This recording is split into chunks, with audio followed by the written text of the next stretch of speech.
میر ظفر اللہ خان جمالی مستعفی ہوئے، اس کے بعد شوکت عزیز صاحب نے وزیر اعظم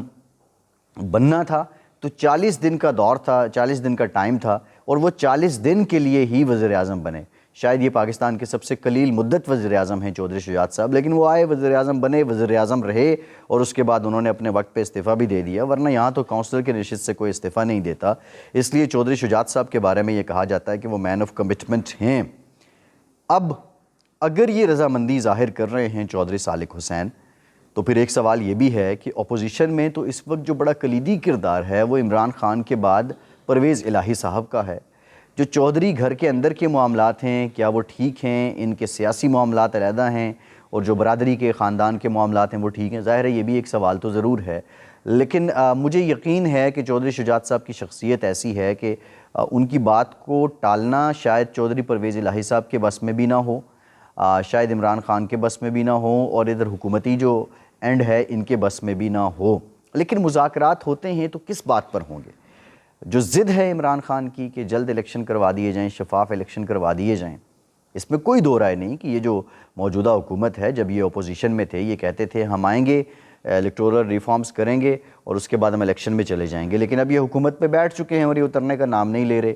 لیکن عمران خان کا بھی جو جواز ہے کہ مجھے وزارت عظمیٰ سے ہٹا دیا گیا ایک سازش کے ذریعے، اور لوگ ان کی بات کو مان رہے ہیں، سازش کی بات کو سمجھتے ہیں، اور اس بظاہر دیکھیں گراؤنڈ ریئلٹی یہ ہے کہ عمران خان جو امریکی سازش کی بات کرتے ہیں وہ سچ ہے، یہ جھوٹ ہے، لیکن عمران خان کی بات کو لوگوں نے مانا ہے، اور جو حالیہ ضمنی الیکشن ہے اس میں 7 سیٹیں عمران خان کا جیت جانا، یہ بھی اس کی ایک دلیل ہے۔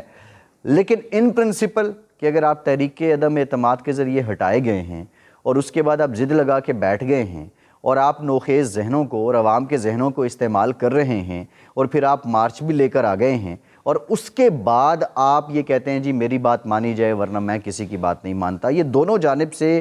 جو میں نہ مانوں والا وتیرہ ہے، اس کا نقصان پاکستان کو ہو رہا ہے۔ اب حکومت کے جو اندر کے لوگ ہیں، میری کچھ لوگوں سے جو بات ہوئی، بظاہر یہ لگتا ہے حکومت کی منشا یہ ہے کہ اگلا جو بجٹ ہے، آنے والا بجٹ، مالی سال 2023-24 کا بجٹ، یہ اتنی مہلت ہمیں مل جائے کہ ہم اس بجٹ کو پیش کر لیں اور اس کے بعد انتخابات ہو جائیں۔ لازمی نہیں ہے کہ اگر اکتوبر میں اگلے سال انتخابات ہونے ہیں تو وہ اگست تک بھی ہو سکتے ہیں، وہ جولائی تک بھی ہو سکتے ہیں، لیکن حکومت چاہتی یہ ہے کہ ہم بجٹ پیش کر کے اس کے بعد انتخابات کی جانب جائیں۔ اب اس کلیے پہ کوئی نہ کوئی سمجھوتا، کوئی نہ کوئی نکتہ، کوئی نہ کوئی فیس سیونگ تقریباً سبھی جانب ہو سکتی ہے۔ اب اس پہ مصالحت کار کون بنے گا، یہ ایک بہت بڑا سوال ہے۔ دیکھیں D G I S P R اور D G I S I کی مشترکہ پریس کانفرنس کے بعد عمران خان ان کے خلاف کھل کر سامنے آ گئے ہیں۔ اس سے پہلے یہ ہوتا تھا پاکستان کی سیاست میں، جب سیاسی لوگوں کے بس سے باہر ہو جاتے تھے معاملات تو لوگ اسٹیبلشمنٹ کو یا فوج کو یا ڈائریکٹ آرمی چیف کو اپیل کیا کرتے تھے، لیکن اب وہ اپیلیں بھی نہیں ہو رہی ہیں۔ اب ایسے میں اگر کوئی شخصیت بچتی ہے، وہ اپنا کردار ادا کرنے کو تیار ہے، اگر چودھری شجاعت کا نام لیا جا رہا ہے تو شاید وہ ٹرسٹ وردی ہوں، حکومت کے لیے تو ہیں ہی ہیں، عمران خان بھی ان پہ کسی حد تک ٹرسٹ کریں۔ اب عمران خان یہ کہہ رہے ہیں اور پی ٹی آئی جو کہہ رہی ہے کہ ہم مارچ لے کر نکل آئے ہیں، لیکن اگر آپ لانگ مارچ کے کنٹینر کو دیکھیں اور باڈی لینگویج کو آپ ریڈ کریں، یہ بڑی امپورٹنٹ بات ہے۔ اس باڈی لینگویج کو اگر آپ ریڈ کریں تو آپ کو اندازہ ہو جائے گا کہ کون اس وقت سب سے زیادہ تشویش میں ہے۔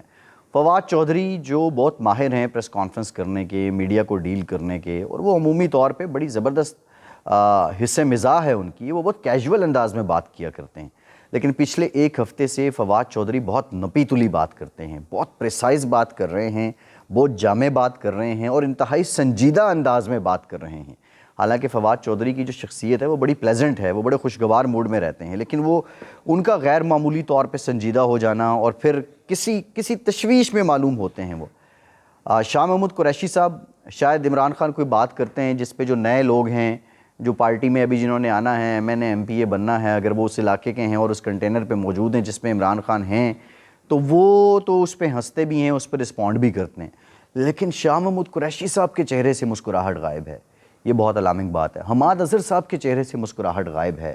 یہ بھی بڑی الارمنگ بات ہے کہ کہیں نہ کہیں کچھ نہ کچھ تو ہے، گڑبڑ ہے۔ عمران خان عوام میں جا چکے ہیں. اب جو کچھ اطلاعات یہ بھی ہیں کہ کسی کی طرف سے رابطہ نہ ہونا، اگر رابطہ ہے بھی تو اتنا جامع رابطہ نہیں ہے کہ اگلے 2-4 روز میں یا 48-72 گھنٹے میں کوئی نتیجہ نکل آئے گا. تو وہ بھی تشویش ہے کہ اب انہوں نے فیس سیونگ کیسے کرنی ہے. اگر وہ چلتے چلتے اسلام آباد بھی پہنچ جاتے ہیں، اور اسلام آباد میں جو ریڈ زون کو آج ایکسٹینڈ کر دیا گیا ہے، اب جو لوگ اسلام آباد میں رہتے ہیں انہیں اندازہ ہو جائے گا کہ پہلے ایک مخصوص علاقہ تھا 5-6 کلومیٹر پہ ریڈ زون، اب اس کو تقریباً بڑھا دیا گیا ہے، وہ کوئی 10 سے 15 کلومیٹر تک ہو گیا ہے، 0 پوائنٹ تک ریڈ زون بڑھا دیا گیا ہے. اب اگر عمران خان کو ایک وینیو دے دیا جاتا ہے، اس پہ جا کے وہ بیٹھ بھی جاتے ہیں، اسی طرح جس طرح وہ اب تقریریں کر رہے ہیں، میڈیا اس کو کور بھی کرتا ہے، اور وہاں بھی ان سے کوئی مذاکرات نہیں ہوتے، تو کتنے عرصے تک لوگ عمران خان کے ساتھ بیٹھے رہیں گے؟ یہ بھی ایک سوال ہے.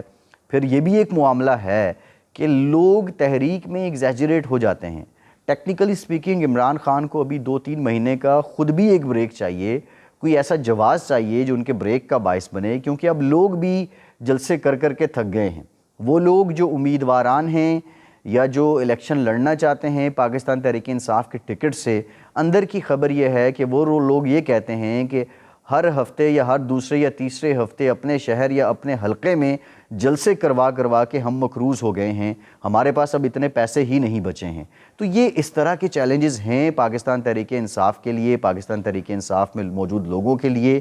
لیکن مذاکرات، اگین چودھری شجاعت حسین صاحب کے صاحبزادے کا یہ کہنا کہ چودھری شجاعت مذاکرات کے لیے تیار ہیں، اگر انہیں کہا جائے تو میں سمجھتا ہوں کہ یہ بڑا خوش آئند ہوگا. کوئی نقطہ، کوئی ایسا معاملہ طے ہو جائے گا کہ جس سے سب کی ون ون سچویشن بن جائے. فیصل عباسی کو اجازت دیجیے.